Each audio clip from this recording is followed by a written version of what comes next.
Oi, gente, tudo bem? Aqui é o professor Rossoni. Vou fazer uma questão de gases da UX. Então, considere um cilindro de armazenamento de etino de 118 litros de capacidade, sob temperatura controlada de 20 graus Celsius, contendo 9,82 mols desse gás.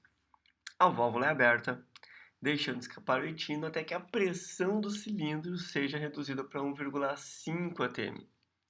Nessas condições, o gás em questão assume um comportamento ideal. Sabendo que a temperatura permanece constante, igual a 20 graus Celsius, pode concluir que a pressão inicial do interior do cilindro, eu vou sublinhar aqui onde é que está falando na nossa parte principal, né, que vai ter que responder, qual é a pressão inicial, então, do cilindro em atm e a temperatura de gás e a quantidade de gás liberada em gramas, então ele quer em gramas do gás liberado, né? Quanto foi liberado de gás. São respectivamente iguais a. E aí ele colocou os valores aqui. Repara que as unidades estão no enunciado, né? ATM e gramas. E também repara que ele deu o R. O R, ele é uma constante universal dos gases, né? Isso é usado para comportamento ideal. Então, no comportamento ideal, a gente pode usar a equação de Clapeyron, que é PV igual a nRT. Então, se a questão está te dando o R, gente, ela está te dizendo já, ó, usa PV igual a nRT. Isso é uma coisa um pouco meio que óbvia, assim, tá? Caso que você conheça essa fórmula, né? Senão a gente conversa sobre, no final, algumas dicas sobre isso. Então, eu vou usar PV igual a nRT. Quais são as unidades que estão aqui? Também foram dadas, né? Porque o R é a constante que está em atm, litros, mols e Kelvin.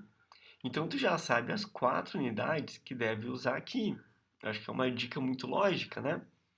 Então, a pressão que nós vamos obter aqui, que é o que nós vamos querer achar que é a pressão inicial, é de atm. O volume, quase que eu entrego a resposta. O volume é 118 litros, que foi dado no enunciado. E é em litros, eu quero em litros. O N é o número de mols, que também foi dado na questão. O R é a constante que a gente usou. E o T, ó, é 20 graus Celsius. Só que repara que ele quer em Kelvin, né? Então, para transformar graus Celsius em Kelvin, você precisa somar 273, caso você não saiba isso, né? Então, vou somar 20 graus Celsius mais 273, que vai dar 293 Kelvin. Agora, eu só vou multiplicar tudo isso aqui. Nunca o cálculo é fácil por culpa dessa constante, tá? Que é 0,082. Então, esse cálculo é chatinho, vai ter que multiplicar. Depois vamos dividir aqui por 118. Eu achei 1,99 atm, ou, arredondando, 2 atm. Então, essa é a nossa pressão inicial. Isso já ajuda, né? Porque eu consigo eliminar aqui três alternativas das 5. Fica até mais fácil de chutar caso eu não souber fazer. Mas olha só, se tu já achou a pressão inicial, né? Para que com essa quantidade de mols é 2 atm, no momento que eu deixo sair uma certa quantidade de mols, né? Então, se tiver diminuindo aqui a quantidade de mols e mais nada está diminuindo, a pressão vai diminuir proporcionalmente.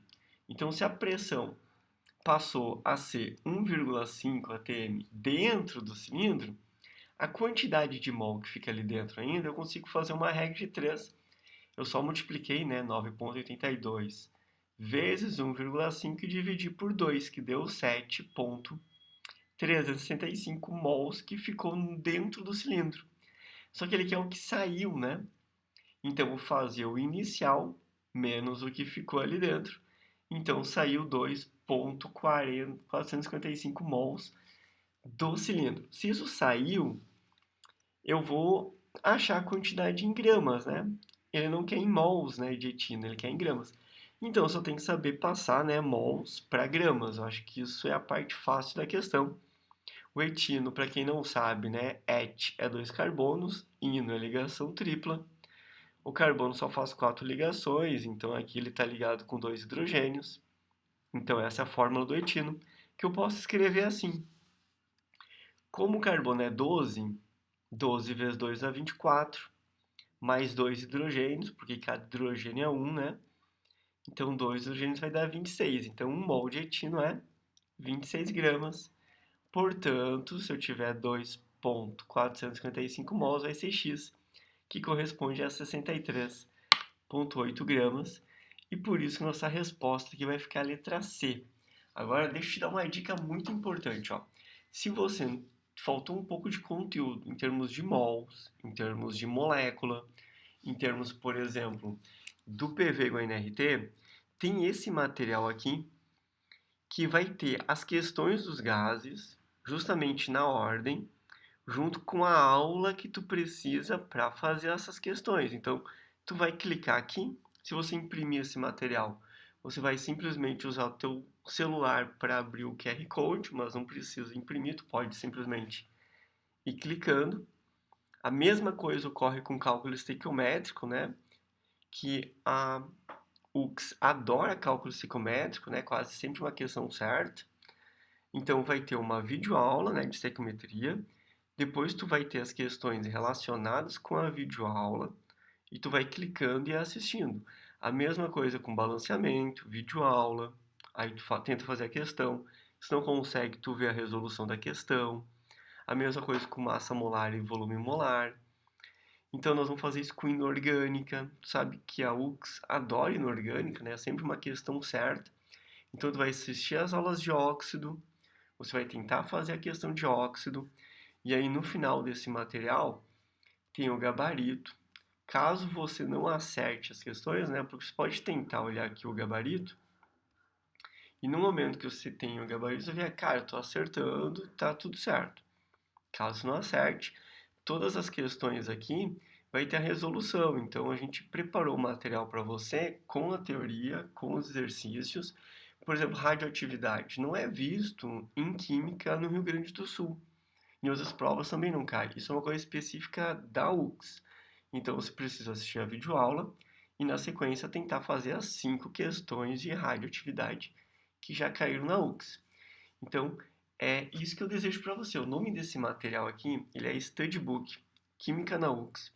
Ele tá à venda na descrição desse vídeo, tem o link.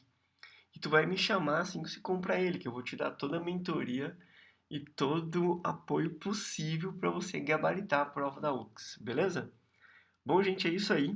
Eu espero que vocês tenham curtido essa resolução.